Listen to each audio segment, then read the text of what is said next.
It's the bottom of the ninth. The Guardians trying to join the postseason crowd. And a strike to Angel Martinez. Cleveland looking to make it to the playoffs for the 7th time in the last 10 years. And the 2nd straight year under Stephen Vogt. Angel Martinez leading off. Behind in the count 0-2 against the new Texas pitcher Robert Garcia. There's Ramirez, due up 2nd in this inning.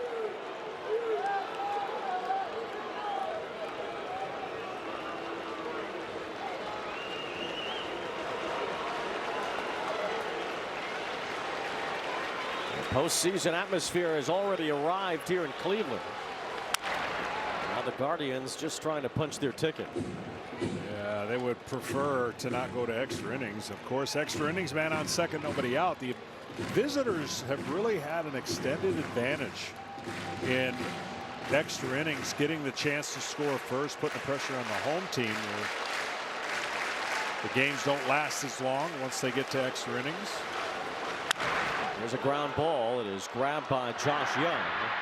A strong throw retires Martinez, 1 out. Yeah, if you saw the numbers, you'd be surprised at how much the road team has had the advantage in extra inning games since the automatic runner was placed. Here's Jose Ramirez. You know what everyone in this crowd's thinking. Their superstar. Their MVP candidate. And a chance to put them in the playoffs with a 1 swing. Strike 1. He's only had 2 walk-off homers in his career, both against the White Sox, the last one 5 years ago.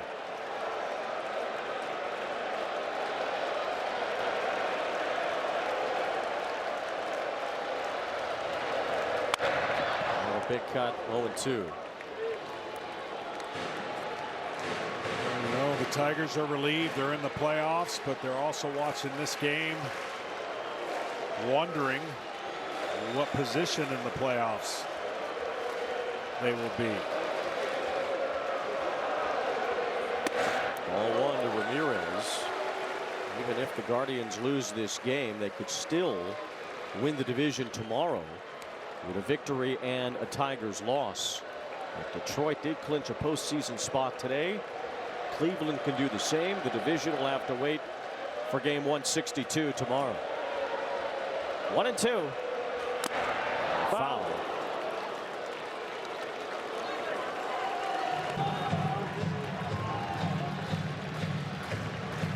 The Guardians do win. The Astros are eliminated. Houston would need to win in Anaheim tonight to stay alive if the Guardians lose.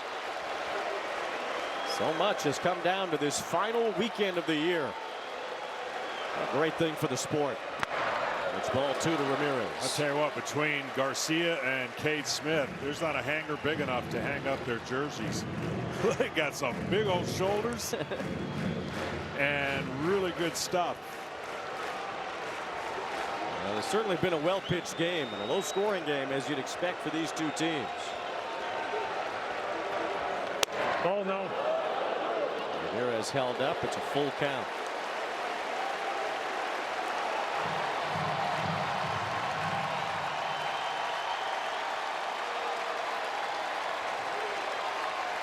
This place ready to celebrate. The Guardians need a run to make it happen. Ramirez fouls one into the dugout.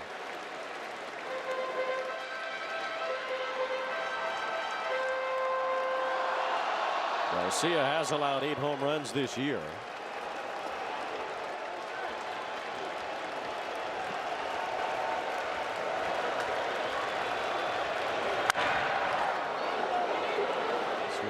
Reach the seats, still 3-2. There are so many anxious moments. The year is a long year. You leave spring training with optimism. You think we got a chance in the Central, and then you go through just a horrible part of your season. You think, well, maybe next year, and then you get to this point and you know one swing, one run puts you in the ultimate goal of what you had when you left camp, and that's what's on the line for the Guardians.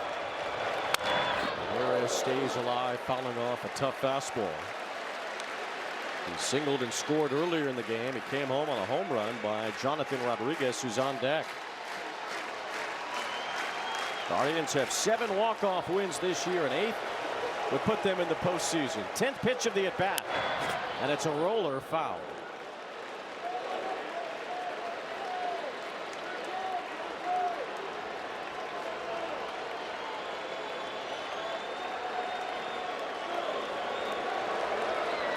Garcia has emerged as a late inning arm for the Rangers, team that's had the best pitching staff in baseball this year.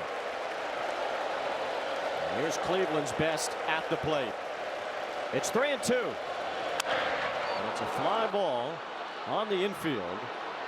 Now in the outfield grass in shallow right, it's the second baseman Solano for the second out.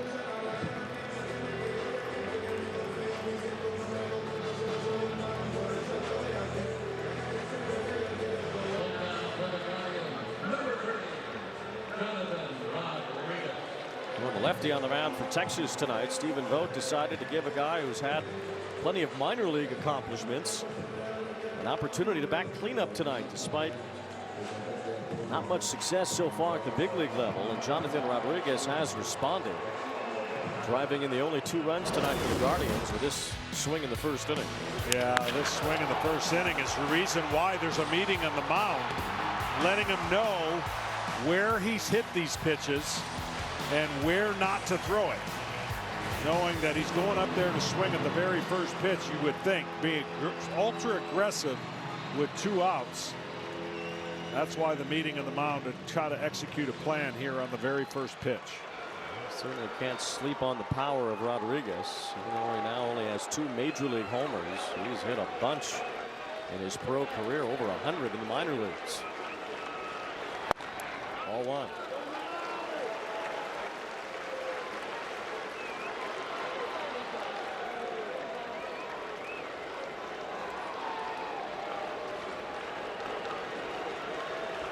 Guardians haven't scored since that homer in the first. Oh. They're still 1 run away from putting their name in the postseason hat.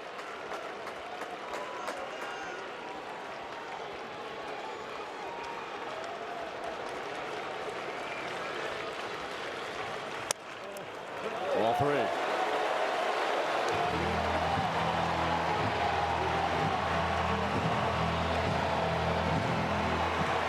Turn him loose here. I mean, you almost have to, but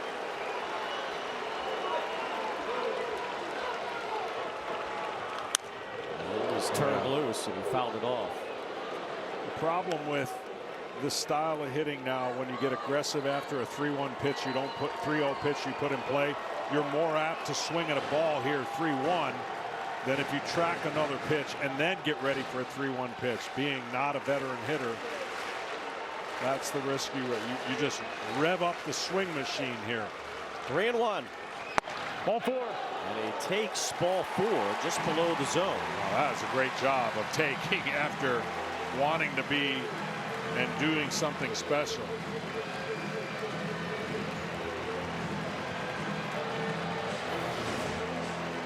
And here's the check swing that got him a walk, and now got him a good hand in the dugout because of a pinch runner. The Guardians sending Petey Halpin into the game to run.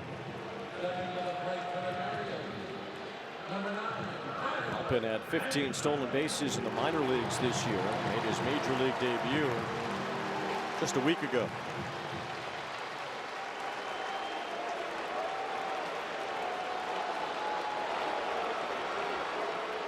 Here's Kyle Manzardo against the lefty, and a throw to first. See, I haven't seen too many teams do this, but this would be a perfect spot to get a one-way lead so big, but your first move is going to be back to throw, get a throw over for the second time, right? You can only do it 3 times. Get the huge one-way lead, but you don't see teams do it very often. Manzardo lifts one to shallow left. It's Freeman coming in for it. Duran going out, and Freeman can't make the play. They're going to send Halpin home. Now he goes back to third, as Freeman initially had some trouble locating the ball. Halpin almost made a leap toward the plate before he was held up. But now the winning run is at third. Well, if he would have gone to third base with the intent of going home, I believe he could have scored. But when he got to third, he was already conceding that that was going to be it. 2 outs, you go on the swing of the bat, and here's where he stops, and then the late sign of putting up the hands. But he was already conceding because of the sign that he was given. Coming into third full speed, it would have been chaos at home plate. 2-out walk. Halpin, as a pinch runner, goes first to third on the bloop hit by Manzardo. Now Mike Maddox wants a word with Garcia as the winning run stands 90 feet away. The potential postseason clinching run for the Guardians at third base.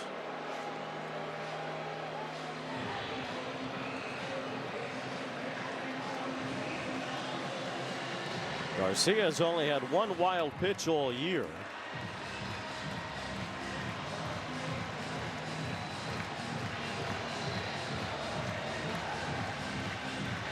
The Guardians trying to find their brand of chaos here in the bottom of the ninth.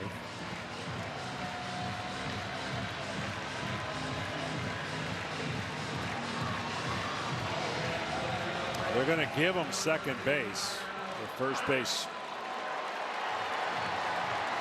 And they're actually going to walk the bases loaded. So interesting move here, putting a lot more pressure on some strikes.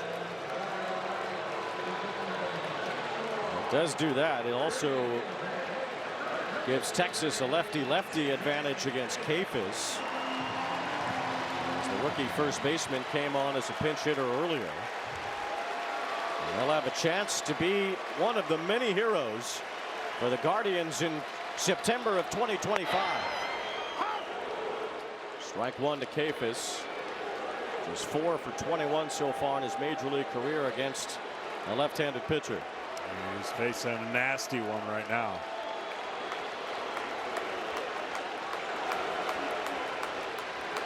He got hit. It's over. The Guardians of Miracles pull off another, and Cleveland is headed to the postseason.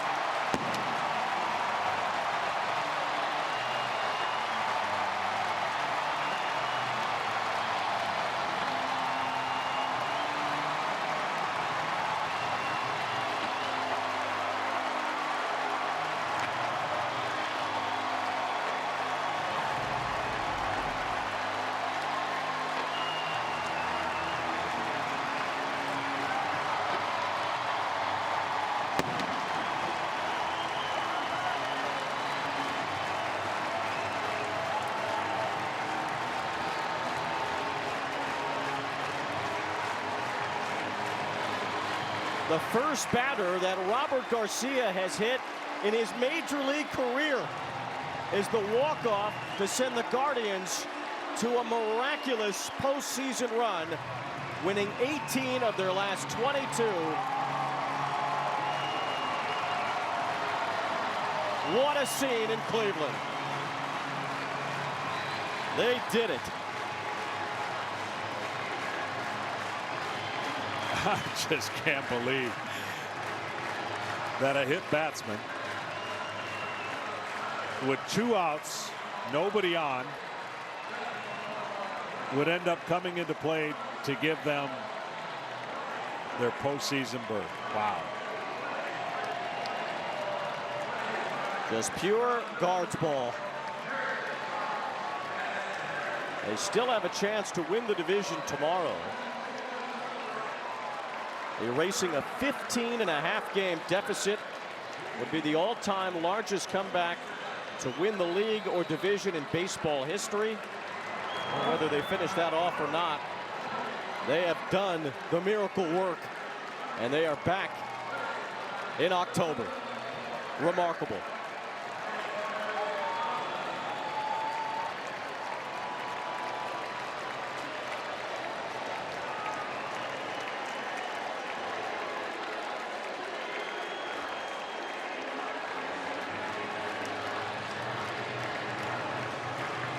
Now Gavin Williams can worry about Tuesday.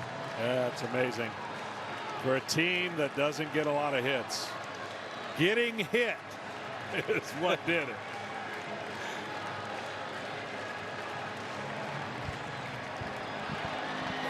I mean, a walk, a bloop, and then this two-seamer that just rides in.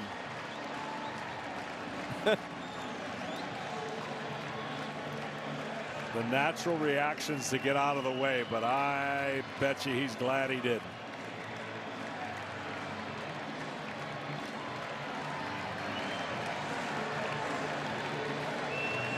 The sold-out crowd here at Progressive Field gets to rock with the Guardians. C.J. Kayfus, the walk-off, hit by pitch. Well, this whole thing's been unlikely, so why wouldn't the clincher come in a strange and unusual moment? I'm sure that's not the only hit by pitch that's sent a team into the playoffs, but there can't be many of them. Certainly not many that were 15 back at one point.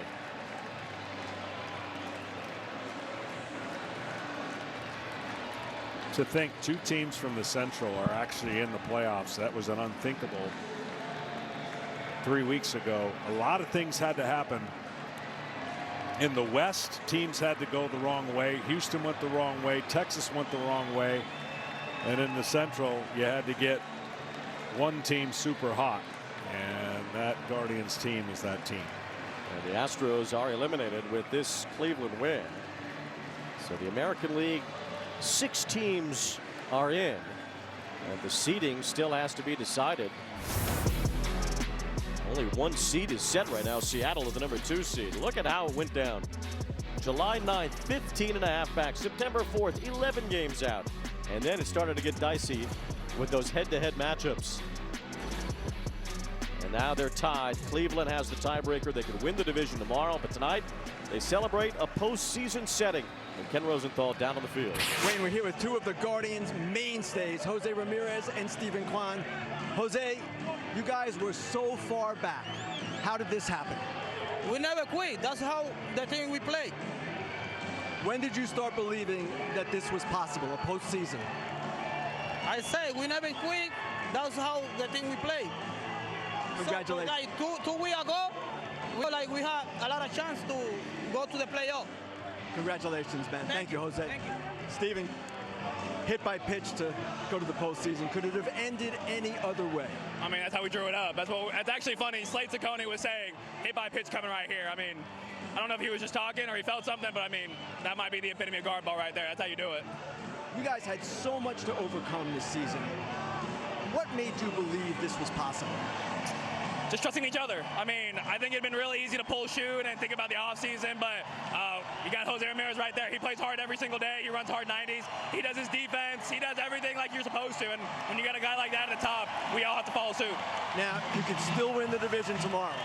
How hard are you guys going to celebrate tonight? I mean, I'm not going to celebrate too much. I get my 9 hours, get my circadian rhythm locked in. I'm gonna be sleeping for sure. You might want to get in this pick real quick. Go ahead. Thank you, Steven. Wayne, back to you. Got to make sure Steven Kwan's front and center in that postseason picture. It's incredible.